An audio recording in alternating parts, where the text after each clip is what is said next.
शव की खोपड़ी क्यों फोड़ते हैं और शव को शमशान बांधकर क्यों ले जाते हैं? भक्तों, क्या आपने कभी उस खौफनाक और सुन्न कर देने वाले सन्नाटे की कल्पना की है? जब किसी मनुष्य की सांसें सदा के लिए थम जाती हैं, जब शरीर बर्फ की तरह ठंडा पड़ जाता है, तब उस निस्तेज देह और उसकी अदृश्य आत्मा के बीच असल में कौन सा रहस्यमय खेल शुरू होता है? क्या आपके मन में कभी ये विचलित करने वाला प्रश्न उठा है कि शमशान की ओर जाती उस खौफनाक अंतिम यात्रा में एक बेजान और असहाय शव को रस्सियों से इतनी बेरहमी से क्यों बांधा जाता है? मृत्यु के पश्चात उस शव को एक पल के लिए भी अकेला क्यों नहीं छोड़ा जाता? चिता की धकती अग्नि के बीच जब शरीर जल रहा होता है, तब अचानक मृतक के कपाल यानी सिर पर डंडे से इतना कठोर प्रहार क्यों किया जाता है? शव यात्रा के सबसे आगे चलने वाला व्यक्ति अपने हाथों में आग का सुलगता हुआ मटका क्यों लेकर चलता है? और श्मशान से लौटते समय पीछे मुड़कर देखना पूरी तरह से वर्जित क्यों माना गया है? गरुड़ पुराण में भगवान श्री कृष्ण ने पक्षीराज गरुड़ को मृत्यु और परलोक के ऐसे गहरे और डरावने रहस्य बताए हैं जिन्हें सुनकर आज भी किसी भी जीवित मनुष्य की रूह कांप सकती है। मृत्यु इस मायावी और नश्वर संसार का सबसे अटल, भयानक और निर्विवाद सत्य है जिससे कोई भी प्राणी बच नहीं सकता।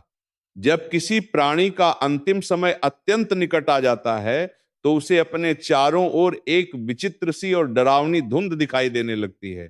यह धुंध कोई सामान्य अंधकार नहीं है, बल्कि यह परलोक से आए संदेश वाहकों की रहस्यमयी उपस्थिति का सबसे पहला संकेत है। भगवान श्री कृष्ण गरुड़ जी से कहते हैं कि मृत्यु के ठीक पूर्व पापी मनुष्य को यमराज के भयंकर दूत स्पष्ट रूप से दिखाई देने लगते हैं। इन यमदूतों का स्वरूप इतना डरावना और विशाल होता है कि जीवित मनुष्य उसकी कल्पना मात्र से सिहर कर रह जाए। उनकी आंखें धधकते हुए अंगारों के समान लाल होती हैं और उनके नाखून तलवार की तरह तीखे और भयानक रूप से लंबे होते हैं। यमदूतों के काले और भयावह चेहरे पर एक ऐसी क्रूर मुस्कान होती है जिसे देखकर मरने वाले जीव की आत्मा असीम भय से कांपने लगती है। पापी मनुष्य भयभीत होकर अपने परिजनों की ओर देखता है, परंतु उसके कंठ से कोई स्वर नहीं निकल पाता। हे क्रूर यमदूत, उस पापी जीव के शरीर से उसके प्राणों को अत्यंत बलपूर्वक और निर्दयता से खींचते हैं। उस अंतिम क्षण में मनुष्य को ऐसा असहनीय कष्ट होता है मानो हजारों बिच्छुओं ने उसके शरीर के मर्म स्थानों पर एक साथ भयानक डंक मार दिया हो। हम प्राणों के इस भयंकर खिंचाव से मनुष्य के नेत्र उलट जाते हैं, मुख से फेन आने लगता है और शरीर में एक तीव्र ऐंठन उगती है। प्राणों के निकलते ही वह जीवात्मा अपने भौतिक शरीर को त्याग देती है।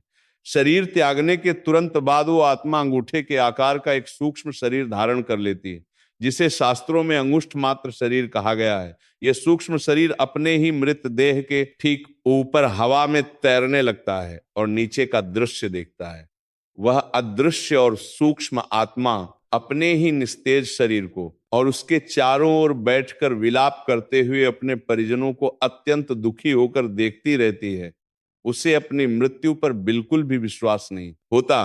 वो बार बार अपनों से बात करने का प्रयास करती है, उन्हें छूने की कोशिश करती है, लेकिन कोई उसकी पुकार नहीं सुनता और ना ही कोई उसका स्पर्श महसूस कर पाता है। यही उस आत्मा की सबसे पहली और भयानक पीड़ा होती है। मृत्यु के पश्चात हिंदू धर्म में सबसे पहला और अनिवार्य नियम यह है कि शव को शमशान ले जाने से पूर्व एक पल के लिए भी अकेला नहीं छोड़ना चाहिए। गरुड़ पुराण के अनुसार मृत्यु के तुरंत बाद शरीर और आत्मा का संबंध पूरी तरह से समाप्त नहीं होता है। आत्मा अपने मृत शरीर के आसपास ही मंडराती रहती है और उसे अपने पुराने भौतिक शरीर से असीम मोह होता है। यदि शव को सूना या अकेला छोड़ दिया जाए तो जीवात्मा को अपने परिजनों को पास ना पाकर अत्यंत भयानक मानसिक पीड़ा का अनुभव होता है। इसके अतिरिक्त गरुड़ पुराण एक अत्यंत भयानक रहस्य भी उजागर करता है कि रात के समय नकारात्मक शक्तियां, पिशाच और प्रेत आत्माएं वातावरण में अत्यंत सक्रिय हो जाती हैं। यदि शव को बिना किसी निगरानी के अकेला छोड़ दिया जाए तो कोई भी बूढ़ी शक्ति उस पर हावी हो सकती है। अधूरी और तांत्रिक विद्या का अभ्यास करने वाले भी काली रातों में ऐसे ही लावारिस शवों की खोज में रहते हैं। वे मृतदेह का उपयोग अपनी काली विद्याओं, भूत प्रेत जगाने और भयानक तांत्रिक क्रियाओं के लिए कर सकते हैं। यदि ऐसा होता है तो मृत व्यक्ति की आत्मा परलोक में भयंकर यातनाएं सहने के लिए विवश हो जाती है और उसे प्रेत योनि में अनंत काल तक भटकना पड़ता है। इसीलिए शव की रक्षा करना सबसे बड़ा धर्म माना गया है। यही कारण है कि शव के पास हमेशा परिवार का कोई ना कोई सदस्य उपस्थित रहता है और वहां निरंतर एक पवित्र दीपक जलाए रखा जाता है। यह दीपक न केवल अंधकार को मिटाता है, बल्कि इसके प्रकाश से जीवात्मा को सुरक्षा का अनुभव होता है। व्यावहारिक और वैज्ञानिक दृष्टि से भी देखें तो मृत्यु के पश्चात शरीर का अत्यंत तीव्र गति से क्षय होने लगता है और उसमें अनेक प्रकार के दूषित कीटाणु पनपने लगते हैं। चींटियां, कीड़े मकोड़े, मक्खियां या अन्य जीव उस मृत और असहाय देह को हानि पहुंचा सकते हैं। शव की पवित्रता और सम्मान को बनाए रखने के लिए परिजनों को उसके पास बैठकर निरंतर उसकी देखभाल करनी पड़ती है। खुशबूदार अगरबत्ती और धूप जलाने का विधान भी इसलिए है ताकि शरीर से उत्पन्न होने वाली दुर्गंध और कीटाणुओं को नष्ट किया जा सके। गरुड़ पुराण में एक विशेष नियम यह भी है कि यदि किसी व्यक्ति की मृत्यु सूर्यास्त के पश्चात होती है तो उसका दाह संस्कार उसी रात नहीं किया जा सकता। रात के अंधकार में अंतिम संस्कार करने से आत्मा को परलोक में कभी शांति नहीं मिलती। यदि मृत्यु पंचक काल में हुई है, जो कि ज्योतिष शास्त्र के अनुसार 5 अत्यंत अशुभ दिन होते हैं, तो भी शव का तुरंत दाह संस्कार नहीं किया जा सकता। ऐसी स्थिति में शव के साथ कुशाघास का एक पुतला बनाकर उसका भी प्रतीकात्मक संस्कार किया जाता है ताकि परिवार में अन्य मृत्यु ना हो। अगर मृतक का कोई पुत्र या पुत्री दूर हो तो उनके आने तक शव को सुरक्षित रखना पड़ता है। मान्यता है कि अपनी ही संतान के हाथों से किया गया दाह संस्कार आत्मा को शीघ्र मोक्ष प्रदान करता है, इसलिए उनकी प्रतीक्षा की जाती है। अब उस अत्यंत गूढ़ और सिहरन पैदा करने वाले रहस्य की ओर बढ़ते हैं कि शव को अंतिम यात्रा के लिए शमशान ले जाते समय अर्थी से कसकर क्यों बांधा जाता है। विशेषकर मृतक के दोनों पैरों के अंगूठों को एक साथ धागे से क्यों बांध दिया जाता है। जब प्राण शरीर से बाहर निकलते हैं तो अज्ञान और मोह से ग्रसित जीवात्मा अपने शरीर से दूर नहीं जाना चाहती। वह अत्यंत व्याकुल होकर बार बार अपने उसी ठंडे पड़ चुके भौतिक शरीर में पुनः प्रवेश करने का असफल प्रयास करती रहती है। आध्यात्मिक विज्ञान और योग शास्त्रों के अनुसार सूक्ष्म शरीर द्वारा भौतिक शरीर में प्रवेश करने का सबसे मुख्य और निचला मार्ग मूलाधार चक्र होता है। यह चक्र मनुष्य के पैरों और रीढ़ की हड्डी के सबसे निचले हिस्से से गहरे रूप से जुड़ा होता है। मृतक के पैरों के अंगूठों को एक साथ कसकर बांध देने से शरीर का वह प्रवेश मार्ग पूरी तरह से अवरुद्ध और सील हो जाता है। ऐसा करने से भटकती हुई आत्मा या कोई अन्य बुरी प्रेत शक्ति उस देह में दोबारा प्रवेश नहीं कर पाती। जीवात्मा जब बार बार बंद शरीर में घुसने का प्रयास करती है तो उसे उस टकराहट से अत्यंत भयंकर कष्ट और असहनीय पीड़ा सहन करनी पड़ती है। उसकी इस व्यर्थ की पीड़ा को समाप्त करने और उसे मुक्ति का मार्ग दिखाने के लिए ही अर्थी पर उसे कसकर बांध दिया जाता है। इसके साथ ही शरीर की दाहिनी और बाईं नाड़ी का संपर्क अंगूठे बांधने से आपस में जुड़कर अवरुद्ध हो जाता है। इससे शरीर की बची हुई सूक्ष्म ऊर्जा बाहर नहीं जा पाती और अनिष्ट शक्तियां उस शव पर अपना तांत्रिक नियंत्रण स्थापित नहीं कर पाती। शव को अर्थी पर रस्सियों से बांधने का एक और बड़ा रहस्य यह है कि मृत्यु के पश्चात शरीर की मांसपेशियां सिकुड़ने लगती हैं और उनमें जकड़न आ जाती है। यदि शव को न बांधा जाए तो शमशान के मार्ग में झटकों से शव अनियंत्रित होकर गिर सकता है, जो कि अत्यंत अशुभ माना जाता है। जब यह भयानक शव यात्रा श्मशान की ओर प्रस्थान करती है तो उससे पूर्व घर के द्वार पर एकोदिष्ट नामक एक विशेष श्राद्ध कर्म किया जाता है। इसके पश्चात शव को स्नान कराकर उसे एक नए वस्त्र से ढक दिया जाता है। गरुड़ पुराण के अनुसार जो वस्त्र मृतक को पहनाया जाता है उसे शमशान में जाकर दो टुकड़ों में फाड़ दिया जाता है। वस्त्र का एक आधा हिस्सा शरीर पर रखा जाता है और दूसरा आधा हिस्सा वहीं शमशान में प्रेत के लिए छोड़ दिया जाता है। शव यात्रा में आपने देखा होगा कि परिवार का कोई मुख्य सदस्य अर्थी के सबसे आगे एक मटकी में आग लेकर चलता है। क्या आपने कभी इस रहस्यमयी और सुलगती हुई मटकी के पीछे छिपे गहरे परलौकिक विज्ञान के बारे में सोचा है? प्राचीन काल के नियमों के अनुसार यह मान्यता थी कि जिस घर में व्यक्ति ने अपना पूरा जीवन व्यतीत किया है, उसी घर की पवित्र अग्नि से उसका अंतिम संस्कार होना चाहिए। इसलिए घर के चूहे से यह अग्नि उपलों के साथ एक मटकी में रखकर शमशान ले जाई जाती थी। इसी मटकी की अग्नि से शमशान घाट पर चिता को मुखाग्नि दी जाती है। ये इस बात का प्रतीक है कि व्यक्ति अपने जीवन की अंतिम यात्रा में भी अपने घर की ऊर्जा, संस्कार और आशीर्वाद को अपने साथ परलोक ले जा रहा है। इस मटकी के संबंध में एक अन्य वैज्ञानिक और रहस्यमयी कारण यह भी है कि शमशान में शव की परिक्रमा करते समय मटकी से जल गिराया जाता है। मटकी से गिरता हुआ जल शमशान की भूमि को पवित्र करता है और चिता के चारों ओर एक अदृश्य सुरक्षा घेरा बनाता है। यह जल का घेरा यह सुनिश्चित करता है कि दाह संस्कार की अग्नि केवल उसी निर्धारित क्षेत्र में रहे और बाहर फैलकर किसी अन्य जीव को हानि ना पहुंचाए। साथ ही यह घेरा बुरी शक्तियों को उस चिता की पवित्र अग्नि में प्रवेश करने से रोकता है। शव यात्रा में शामिल होने के बीजे क्या कुछ अत्यंत कठोर नियम गरुड़ पुराण में स्पष्ट किए गए हैं। जो महिलाएं गर्भवती होती हैं या जो व्यक्ति हृदय से अत्यंत भावुक और कमजोर होते हैं, उन्हें शव यात्रा में जाने की मनाही होती है।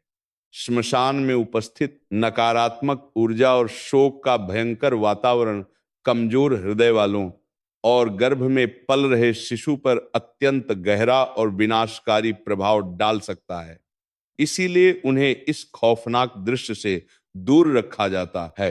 इसी प्रकार यदि कोई व्यक्ति ब्रह्मचारी है तो उसे केवल अपने माता पिता और गुरु के शव को ही कंधा देने का अधिकार है। यदि वो किसी अन्य व्यक्ति के शव को कंधा देता है तो उसका वर्षों का कठोर ब्रह्मचर्य तुरंत भंग हो जाता है। परंतु सामान्य व्यक्ति के लिए किसी शव यात्रा को देखना और मृतक को कंधा देना अत्यंत पुण्य का कार्य माना गया है।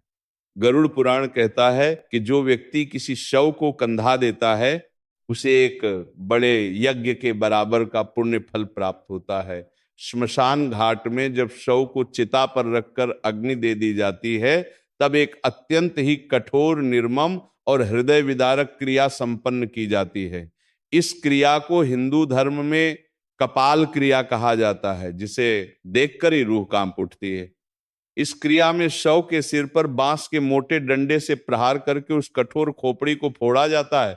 यह देखना किसी भी मनुष्य के लिए अत्यंत कष्टकारी होता है, परंतु गरुड़ पुराण के अनुसार यह आत्मा की पूर्ण मुक्ति के लिए सबसे अनिवार्य चरण है। मनुष्य के प्राण शरीर के 9 द्वारों में से किसी एक द्वार से निकलते हैं, जिनमें से सिर का ऊपरी भाग यानी ब्रह्मरंध्र सबसे पवित्र और श्रेष्ठ माना गया है। कपाल क्रिया करने से यह ब्रह्मरंध्र पूरी तरह से खुल जाता है। यदि जीवात्मा का कोई भी अंश मस्तिष्क में अटका रह गया हो तो वह इस प्रहार से तुरंत मुक्त हो जाता है। इस कठोर कृत से जीवात्मा पूरी तरह से इस नश्वर भौतिक शरीर के मोह से कट जाती है और मोक्ष की दिशा में अग्रसर होती है। जब तक सिर पूरी तरह से जलकर भस्म नहीं हो जाता तब तक आत्मा को परलोक में नया जन्म या मोक्ष प्राप्त करने में भयंकर बाधाएं आती हैं। इसलिए इस दर्दनाक क्रिया को आत्मा की पूर्ण मुक्ति और शांति का अंतिम और सबसे रहस्यमय द्वार माना गया है। कपाल क्रिया का एक और खौफनाक कारण और विद्या और तंत्र से जुड़ा है। यदि चिता में कपाल अजल रह जाए तो तांत्रिक और अघोरी श्मशान की राख से उस अदले कंकाल को अपनी तंत्र साधना के लिए चुरा लेते हैं। वे उस कंकाल का उपयोग भूत प्रेत जगाने, वशीकरण करने या विनाशकारी तांत्रिक सिद्धियों में करते हैं। इससे मृतक की आत्मा तांत्रिक के हाथों बंधक बन जाती है। और भयंकर पीड़ा सहती है। आत्मा को ऐसे भयंकर तांत्रिक दुरुपयोग से हमेशा के लिए बचाने के लिए ही कपाल को डंडे से पूरी तरह नष्ट कर दिया जाता है, ताकि कोई भी बुरी शक्ति उस मस्तिष्क की हड्डियों का अनुचित लाभ ना उठा सके। वैज्ञानिक दृष्टिकोण से भी इस क्रिया का अपना एक विशेष महत्व है।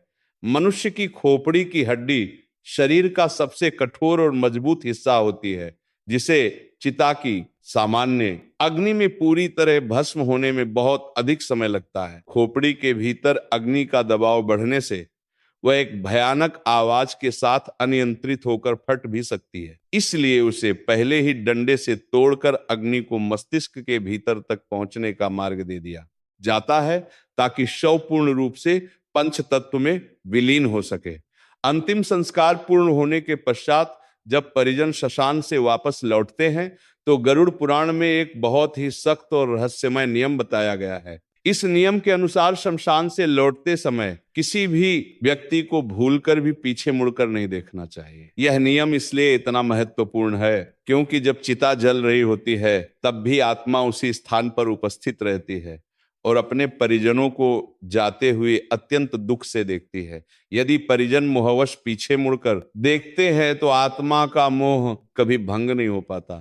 परिजनों की उस करुण दृष्टि से बंध कर आत्मा पुनः उनके पीछे से घर की ओर लौट आती है और प्रेत योनि में भटकने लगती है।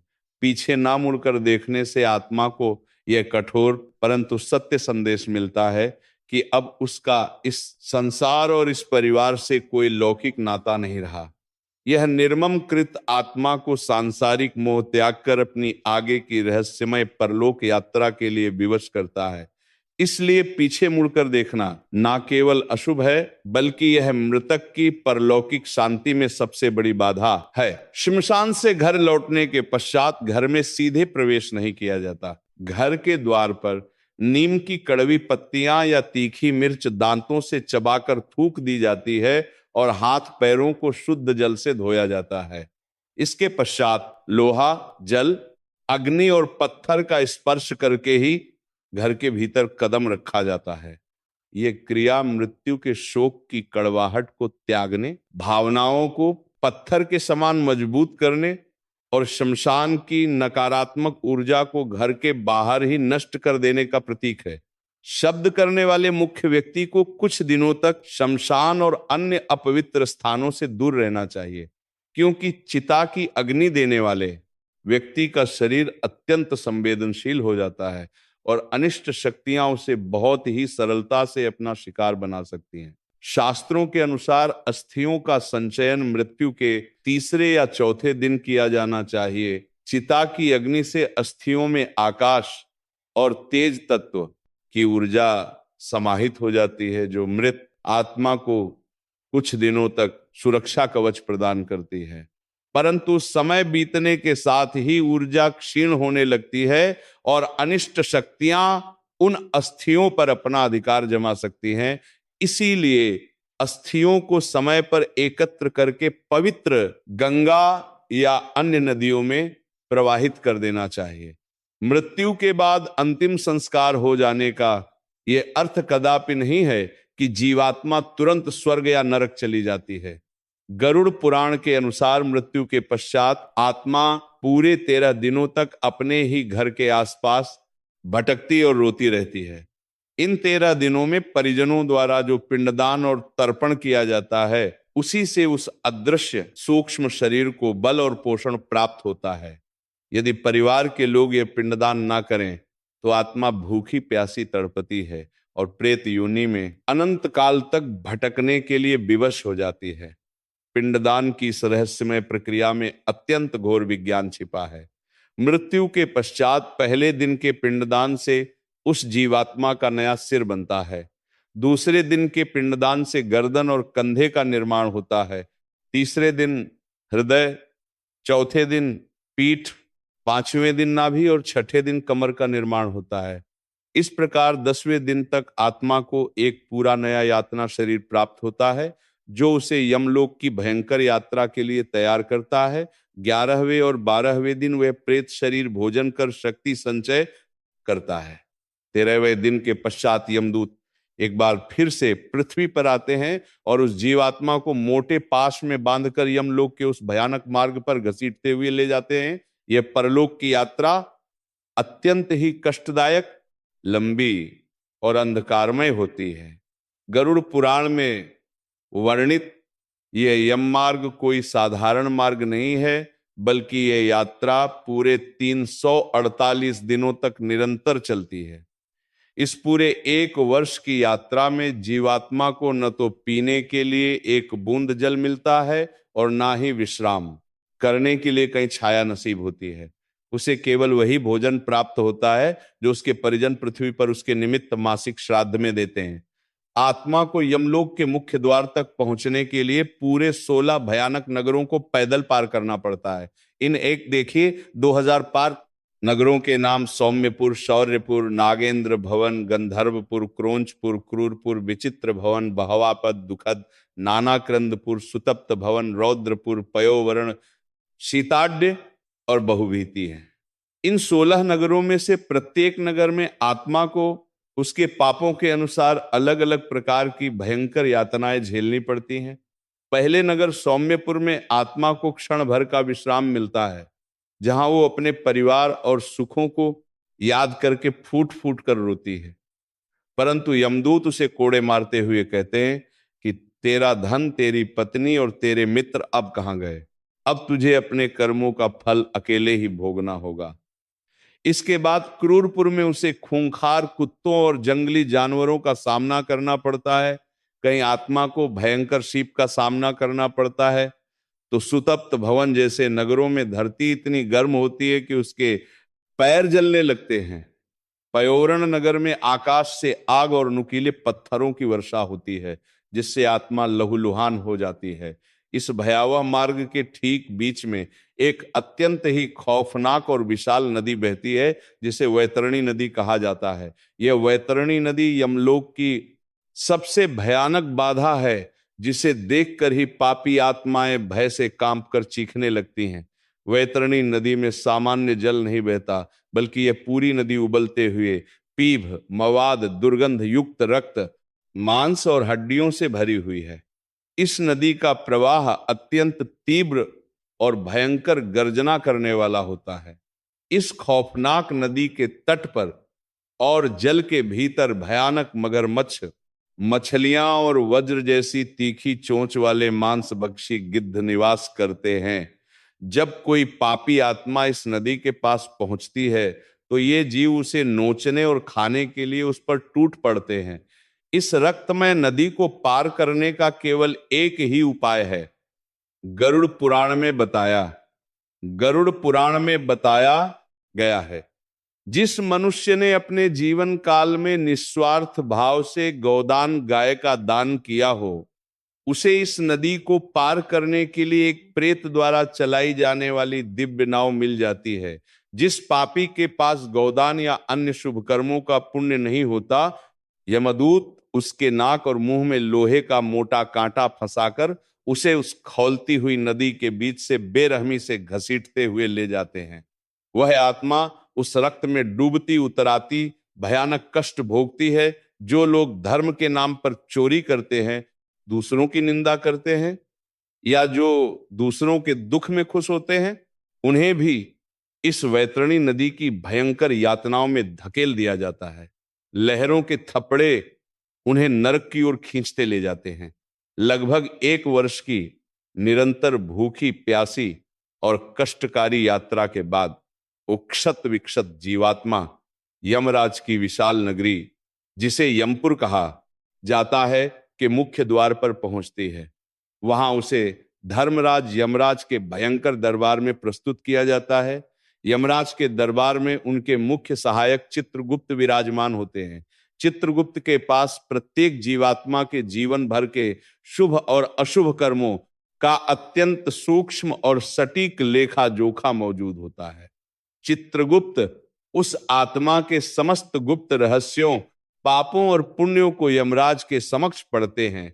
मनुष्य सोचता है कि उसने एकांत में छिपकर पाप किया है और कोई नहीं देख रहा, परंतु चित्रगुप्त के श्रवण नामक दूत सब कुछ सुन और देख रहे होते हैं। जीवात्मा के इन्हीं कर्मों के आधार पर यमराज अत्यंत निष्पक्ष होकर अपना अंतिम न्याय सुनाते हैं और आत्मा को स्वर्ग या नरक की प्राप्ति होती है। गरुड़ पुराण में पापियों को दंडित करने के लिए 28 प्रकार के भयानक नरकों का अत्यंत विस्तृत वर्णन किया गया है। इन 28 नरकों में आत्मा को रोंगटे खड़े कर देने वाली ऐसी यातनाएं दी जाती हैं जिनकी कल्पना करके ही किसी का भी शरीर शून्य पड़ सकता है। प्रत्येक नरक किसी विशेष प्रकार के पाप के लिए निर्धारित किया गया है और वहां का दंड उसी पाप के अनुरूप होता है। गरुड़ पुराण मृत्यु के इन कठोर नियमों के बीच कुछ विशेष अपवाद भी स्पष्ट करता है। कुछ विशिष्ट परिस्थितियों में हिंदू धर्म में शव का दाह संस्कार करना पूर्णतः वर्जित माना गया है, क्योंकि इससे आत्मा को मोक्ष नहीं मिलता। यदि 11 वर्ष या उससे कम आयु के किसी बालक की मृत्यु हो जाए तो उसके शव को अग्नि नहीं दी जाती। बच्चों की आत्मा अत्यंत पवित्र होती है और उनका भौतिक देह से कोई विशेष मोह नहीं जुड़ पाता, इसलिए उन्हें मिट्टी में भू समाधि या जल समाधि दी जाती है। इसी प्रकार यदि किसी स्त्री की मृत्यु गर्भावस्था के दौरान हो जाए तो उसका भी दाह संस्कार करना निषिद्ध है। इसके पीछे एक अत्यंत संवेदनशील कारण यह है कि चिता की अग्नि से गर्भ फट सकता है और शिशु बाहर आ सकता है, इसलिए उन्हें भी जल या थल समाधि दी जाती है। आत्महत्या करने वाले, सांप के काटने से मरने वाले, हैजा, आग या बिजली गिरने से जान गंवाने वाले लोगों की मृत्यु को अकाल मृत्यु माना जाता है। गरुड़ पुराण कहता है कि ऐसी अकाल मृत्यु होने पर आत्मा को सामान्य रूप से परलोक में गति नहीं मिल पाती। ऐसी भटकती आत्माओं की शांति के लिए केवल अंतिम संस्कार पर्याप्त नहीं होता, बल्कि नारायण बलि नामक एक विशेष कर्मकांड और यज्ञ करना अनिवार्य होता है। यदि यह कृत न किया जाए तो वह आत्मा प्रेत बनकर परिवार में लगातार अनिष्ट और अकाल मृत्यु का चक्र शुरू कर सकती है। सांप के काटने से हुई मृत्यु के मामले में आत्मा के उद्धार के लिए सर्प बलि का विधान बताया गया है। इसमें एक ब्राह्मण को सोने के सर्प की प्रतिमा और गाय का दान किया जाता है, तभी उस जीव को भयानक नरक और प्रेत योनि से मुक्ति मिलती है। मृत व्यक्ति के लिए अत्यधिक शोक मनाना और महीनों तक विलाप करना भी गरुड़ पुराण में वर्जित बताया गया है। तर्पण और अग्नि संस्कार हो जाने के पश्चात परिजनों को अपने आंसुओं पर नियंत्रण रखना चाहिए। जब परिवार के लोग अत्यधिक रोते हैं और मृतक का बार बार नाम पुकारते हैं तो परलोक की ओर जाती हुई उस आत्मा को अत्यधिक मानसिक कष्ट होता है। उसका मोह जागृत हो जाता है और वह अपनी आगे की आध्यात्मिक यात्रा छोड़कर फिर से लौकिक बंधनों में उलझने लगती है। मृतक की कोई भी वस्तु, जैसे उसके कपड़े, उसकी घड़ी या उसके गहने, जीवित लोगों को कभी नहीं पहनने चाहिए। इन भौतिक वस्तुओं में मृतक की असीम ऊर्जा और उसका गहरा लगाव बसा होता है। यदि कोई जीवित व्यक्ति उन वस्त्रों या गहनों का प्रयोग करता है तो आत्मा असहज हो उठती है और वह उस व्यक्ति को मानसिक और शारीरिक रूप से परेशान कर सकती है। इसलिए उन वस्तुओं को गलाकर नया रूप देना चाहिए या उन्हें किसी सुपात्र को दान कर देना चाहिए। सूदक और पातक के नियम भी मृत्यु के पश्चात अत्यंत महत्वपूर्ण होते हैं।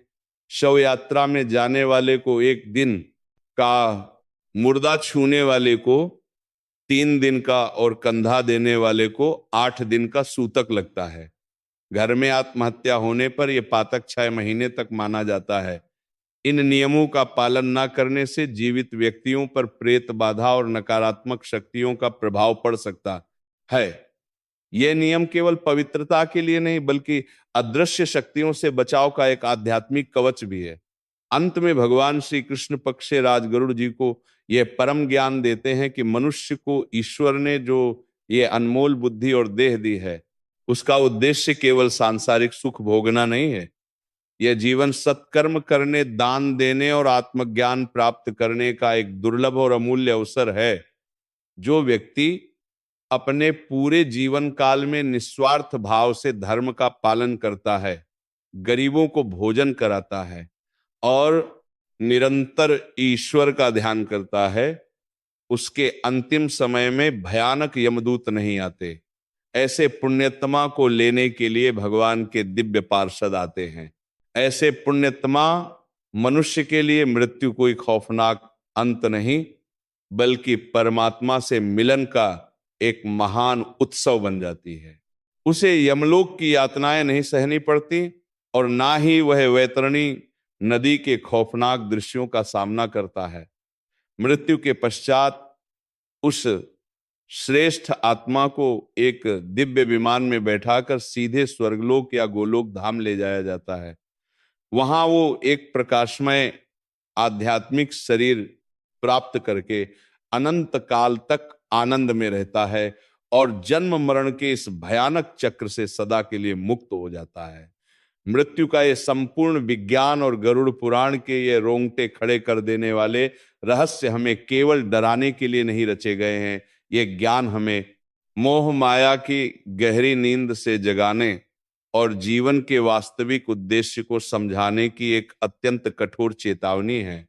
जब हम इन गहरे रहस्यों को समझ लेते हैं तो मृत्यु का भय धीरे धीरे समाप्त होने लगता है और जीवन जीने का सही अर्थ समझ आने लगता है। मनुष्य को ये ज्ञात हो जाता है कि जो जन्मा है वह एक दिन अवश्य मरेगा, परंतु वह मृत्यु अंत नहीं, बल्कि कर्मों के अनुसार एक नई और रहस्यमय यात्रा की शुरुआत मात्र है। तो भक्तों, इसी के साथ ये कथा समाप्त होती है। तो दोस्तों, उम्मीद है आपको ये जानकारी अच्छी लगी।